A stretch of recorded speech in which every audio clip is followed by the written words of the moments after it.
Mónica, la experiencia de leer es enriquecedora para todo el mundo. ¿Pero por qué? Porque muchos decimos, vamos a leer, pero nadie lee y nadie entiende por qué. Yo descubrí que leer hace algo contigo. Y lo descubrí cuando tenía 9 años y tuve hepatitis y estaba en la cama. Por suerte ahora hay vacunas. Pero mi cama de niña del Distrito Federal se convirtió mientras yo leía un libro que me parecía muy gordo y entonces me daba flojera. Y cuando eres niño quieres puros dibujitos. Tomé aquel libro que es Robinson Crusoe, el relato de este náufrago que escribió un inglés, Daniel Defoe, siglo XVIII. Lo leí y de repente mi cama se convirtió en una isla y yo me volví un náufrago y tenía sed y tenía ganas de que me salvaran y tenía un amigo que era viernes y eso me reveló el poder de los libros. Los libros te llevan a otros mundos, hacen que tú puedas vivir otras experiencias, que puedas incluso transformarte.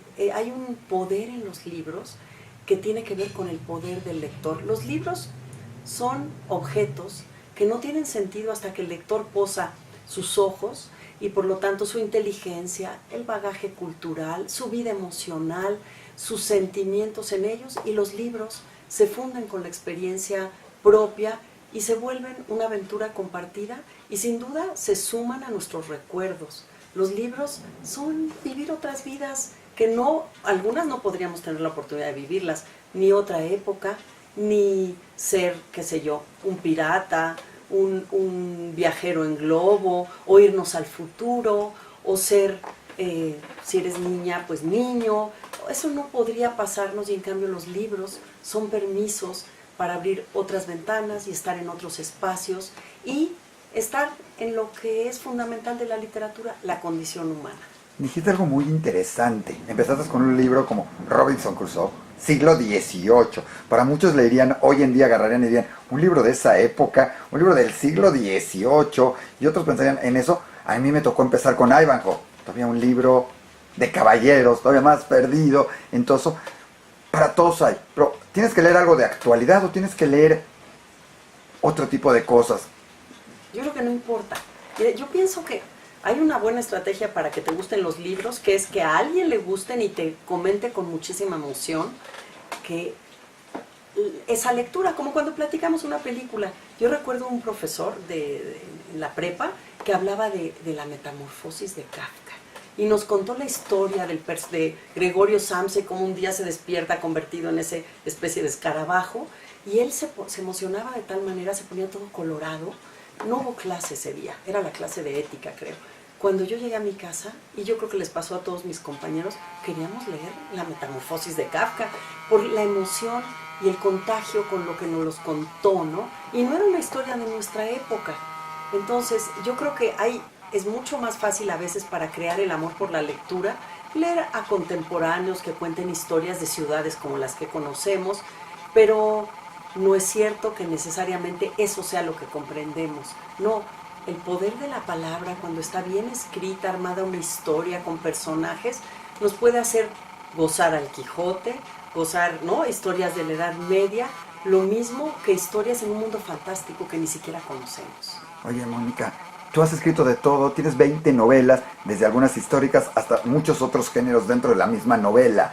Dime algo, cuando te sientas a escribir una novela, ¿para quién la piensas o cómo la piensas? Porque como tú dices, puedes pasarte pensando en una isla desierta, en la Ciudad de México, o en una ciudad del futuro, o en muchos otros, o en un mundo inimaginable.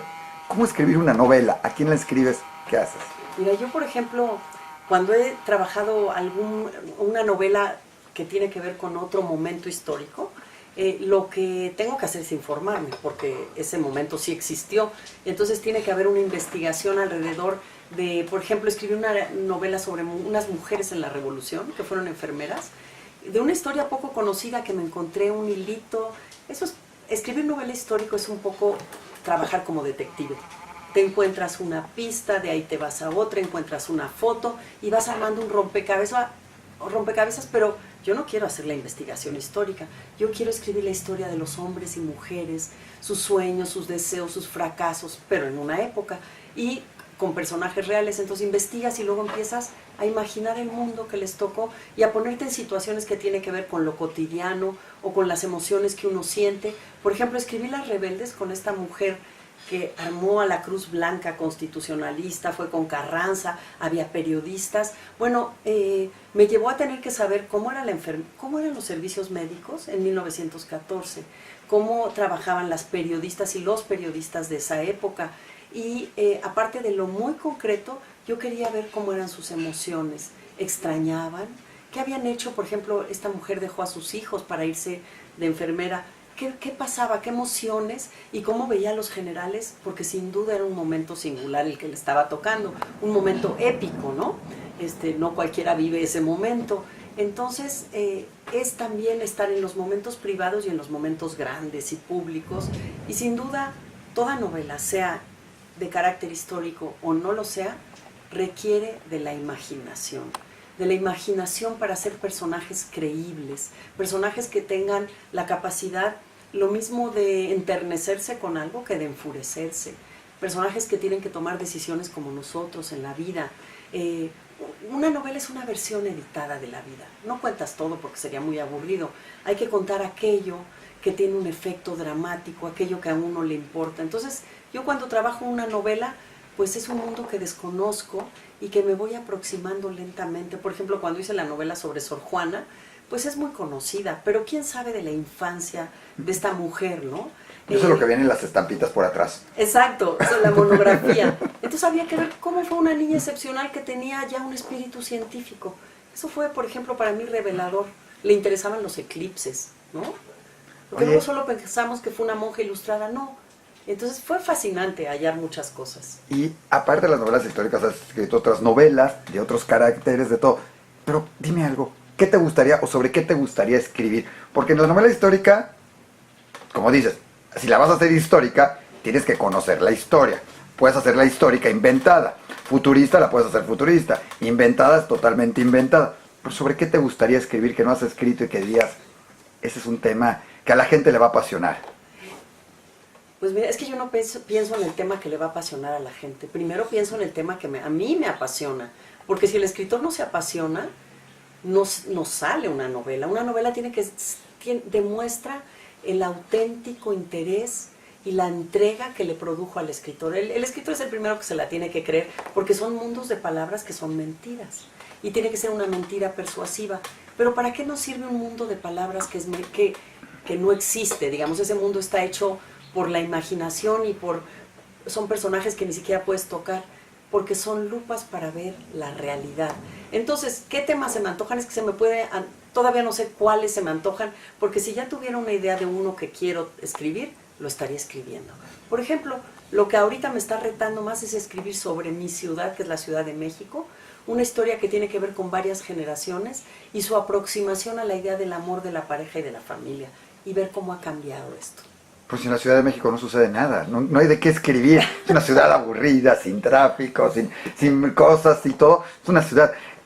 ¿Lo ves? Te vives, cuando estás escribiendo tus novelas, ¿las vives tú? Porque el que las lee, las vive. Pero tú las vives, las estás sintiendo y te sientes en los personajes. No, yo sí, claro. Cuando yo estoy escribiendo mi novela, así como cuando leo, yo dejo de ser yo y soy, por ejemplo, una que escribí del café en el Soconusco, yo soy el finquero o soy el hombre que va a conseguir la mano de obra o soy la mujer que está extrañando. Yo me voy volviendo todos los personajes, los vivo, a veces lloro, a veces me río, a veces empiezo a odiar a alguien que es un personaje de la novela, porque fundamentalmente un novelista tiene que querer a sus personajes, respetarlos y saber que son tan ambiguos y contradictorios como uno mismo.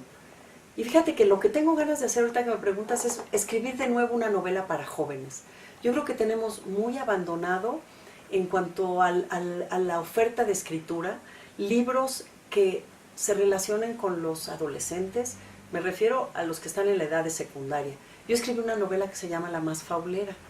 Ahora sí, ahí sí pensando en los jóvenes lectores, porque mi protagonista tiene 14 años y mi protagonista juega básquetbol.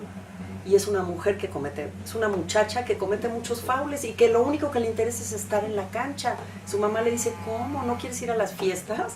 No, su vida se vuelve el básquetbol.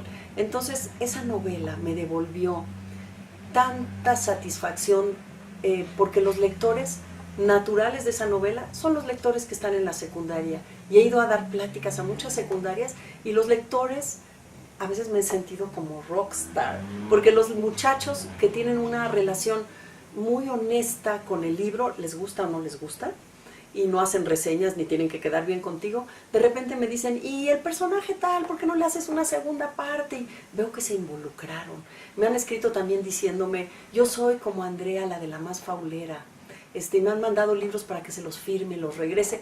Ese libro me ha dado una sensación de que esos lectores necesitan libros que los acompañen y que les den, que les abran las puertas para ver lo que pasa con los libros y para leer otros libros. Muchísimas gracias, Mónica. Seguiremos platicando de esto. Fue muy ilustrativo. Hay que leer por lo menos 20 minutos al día. Hay que involucrarse porque además nos va a transportar a muchas aventuras, emociones, por lo menos en la parte de novela. Desde luego hay que leer y llegar a tener una sed lectora, que no pueda pasar un solo día sin que hayas leído.